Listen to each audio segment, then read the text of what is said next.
Përshëndetje miq dhe mirë se erdhët në një episod të ri të podcastit ton Flasim si fëmijë. Sot kam kënaqësinë të kemi në studio tre vajza që njehen për talentin, për kushtimin dhe sukseset e tyre në voleyboll.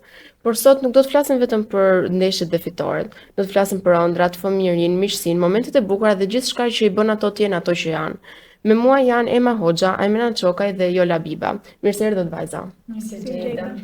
Për ta filluar dhe ndoshta për të thyer pak akujt, do fillojmë me disa përshkrime të momenteve kyçe apo gjërave kyçe në jetën tonë me një fjalë. Si fillim do ta përshkruani veten me një fjalë. Unë mendoj e qetë, E dashur. Energjika. Ema, përshkruaje ekipin me një fjalë. Unë do të përshkruaj ekipin me një fjalë, familje. Amena, verën me një fjalë. argëtuese, Jola, shkollën me një fjalë. Edukuese. Ema, a mund ta përshkruash voleybollin me një fjalë? Pasion. Amena, të përshkruash familjen me një fjalë? mbështetëse, Jola, shoqërinë. Lumturinë. Ema, fitoren. Kënaqësi. Amena, humbjen. mësim. Dhe Jola, lezhën. Kujtim. Tani do ka vazhdojmë pak te fëmijëria. Edhe pse ne jemi tani ndoshta adoleshente, por fëmijëria jon s'ka shumë që ka kaluar. Por si keni qenë kur ishit më të vogla? Kam qenë e qetë, e dashur me familjen, Po ashtu edhe unë e qetë, e dashur me gjithë. Unë kam qenë shumë energjike dhe e dashur. Cila është kujtimi më i bukur që keni nga fëmijëria juaj? Kujtimi më i bukur që kisha nga fëmijëria ime ishte kur kaloja kohën me gjyshin, me shokët dhe shoqet e lagjës dhe me kushenjt. Po ashtu edhe unë me kushit dhe me shokët e lagjës. Cila ishte loja juaj e preferuar kur ishit fëmijë? Loja ime e preferuar ishte hapa dollapa dhe topa djegësi. Çfarë ndërroni të bëshit kur ishit vogla? e vogël kam pas qenë marrë me instrument, me piano dhe kam pas ëndër ta vazhdoj edhe me tutje, pra të bësha pianiste. Unë kam pasur dëshirë të bëja doktoresh sepse luasha shumë me lodrat dhe bëja sikur isha ashtu. Unë kam pasur shumë dëshirë të bësha modele sepse për herë merrsha takat dhe fustanet e mamit. A vazhdoni të keni të njëjtat ëndra sot? Jo, Jo. kam ndryshuar. Jo. Cili ishte personi që ju frymëzonte më shumë? Për mua ka qenë mami. Për mua prindrit e mi, Gjithashtu edhe për mua kanë qenë prindërit e mi. Cila është prapësia më e madhe që keni bërë? Ndoshta një moment për të qeshur që ju kujtohet?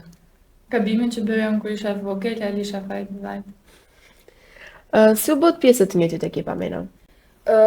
duke qenë se kemi vetëm një ekip në Lezhë dhe secila prej nesh ka pasur interes të merrem me sport dhe kështu vazhdojmë të gjitha në fushën e voleybollit. Sa e rëndësishme është mirësia në sport, Jola? Është shumë e rëndësishme sepse është ekipi më i mbledhur dhe kemi më shumë komunikim me njëra tjetrën. Çfarë ju bën më shumë për të qeshur? Kush ju bën më shumë për të qeshur në ekip? Unë mendoj që e bën ose Jola ose Luisa. Unë mendoj Ana. Unë mendoj Jola ose Ana. Kush është më i qeta në ekipin tuaj? Amena. Unë mendoj Gloria, Unë mendoj Amena. Kush është më energjike në ekipin tuaj? Ema. Ema. Unë. Edhe më kokëforta? Unë mendoj se të gjitha vajzat jemi kokëforta. Çfarë pëlqen më shumë tek njëra tjetra? Tek Ema dhe Jola më pëlqen energjia që kanë, kemi interesat përbashkëta, pra ne jemi dhe kaq të afërta. Muta Amena pëlqen sepse është shumë mbështetëse dhe Jola që ka shumë energji. Te Ema më pëlqen energjia sepse përshtatet me energjinë time, ndërsa te Amena kemi shumë gjëra të përbashkëta me njëra tjetrën. A keni pasur ndonjëherë mosmarrëveshje dhe si keni zgjidhur ato, Ema? Po, kemi pasur shumë mosmarrëveshje në fushë dhe kemi zgjedhur duke folur me to. Si lini dashuria juaj për voleybollin? Dashuria për voleyboll ka nisur qysh e vogël, tek stërvitja e parë. Si fillim e nisa si eksperiencë thjesht, pastaj vazhdova. Dhe unë kur kam qenë e vogël e nisa dashurinë që kisha për voleybollin. A e mbani mend stërvitjen ose ndeshjen tuaj të parë?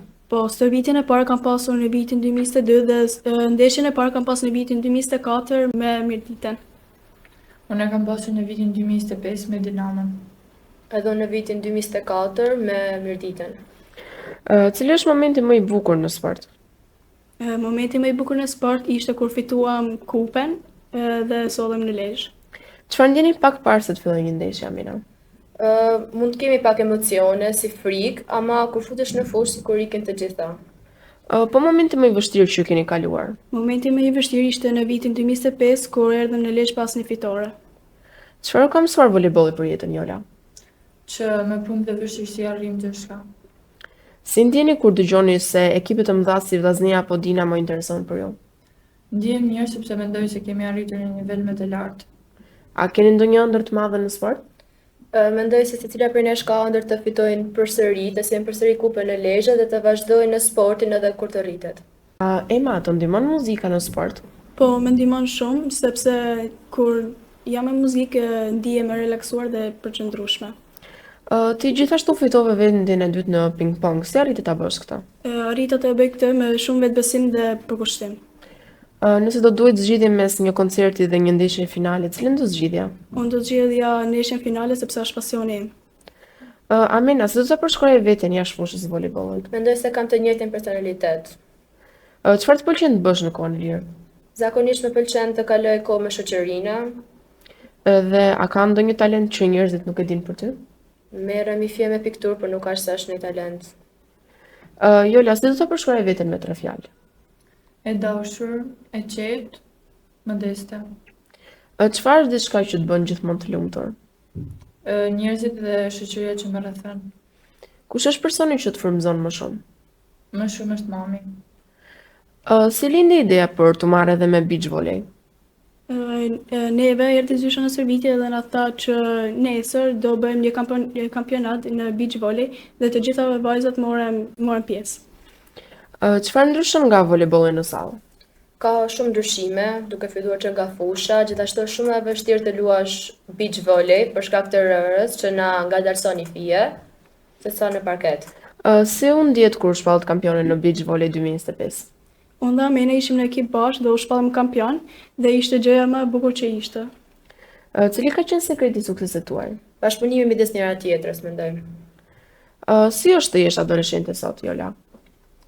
Është pak e vështirë sepse ke të përballesh me shumë sfida. Çfarë pëlqen më shumë tek Brezyn? Kreativiteti, energjia. A ka diçka që doni ta ndryshoni në shoqëri? Mendoj që duhet të jemi më besnik me njëri tjetrin.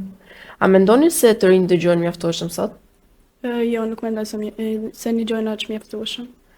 Si mund të rregullohet kjo situatë? Kjo mund të rregullohet duke dëgjuar te tyja palët.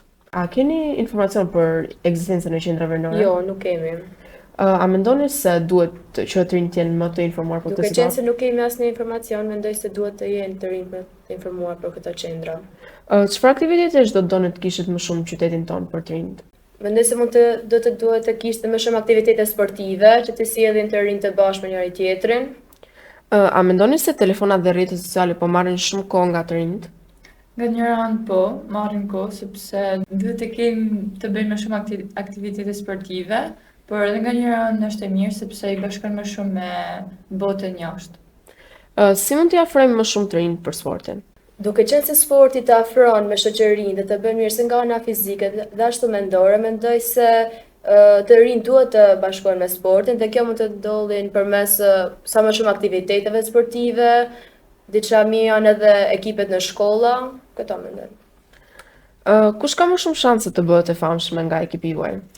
Mendoj Ema, Ishte mendoj dona. sepse ka një portret shumë mirë. Kush ka më shumë shanse të bëhet trajnere? Unë mendoj se ka më shumë shanse të bëhet trajnere Amena. Alona Amena. Kush ka më shumë shanse të bëhet presidenta? Amena sepse ka do fjalë shumë përshtatshme. Kush qesh më shumë? Jola. Unë. Kush mban më gjatë sekretet? Të gjitha. Të gjitha i mbajnë. Nuk është se. Kush është më e guximshmja? Ema, sepse nuk i intereson fare që mendojnë tjerët për ta. Kush do të mjetonte më gjatë në një ishull të shkret? Unë mendoj se Amena do jetote më pak, po Jola do jetote më shumë. Kush jep këshillat më të mira? Amena. Amena. Kur t'jeni 30 vjeçë dhe të shikoni këtë intervistë, çfarë shpresoni ti thoni vetes së sotme? Ja dola. Çfarë mesazhi do t'u jepni të vajzave të vogla që ndërrojnë të merren me sport? Mos i ndërprisni ëndrrën tuaj. Besoni në vetvete se mund t'ja dilni. Kur mos heqni dorë nga sporti dhe nëse ndiheni që nuk keni vetbesim. Vajza, ju falenderoj shumë që ishit pjesë e Flasim si fëmijë. Sot folëm për sportin, fitoret dhe ëndrat, por njohëm edhe 3 vajza që punojnë fort, mbështesin njëra tjetrën dhe besojnë te vetja. Ju uroj shumë suksese në sport, në shkollë dhe në çdo rrugë që doni të ndiqni në të ardhmen. Shpresoj që ëndrat tuaja të bëhen realitet dhe që pas disa vitesh të jeni po aq të buzëqeshura dhe të përkushtuar sa jeni sot. Faleminderit. Faleminderit që na ndoqët. Unë jam Asja dhe ky ishte Flasim si fëmijë. Mirupafshim deri në herën tjetër.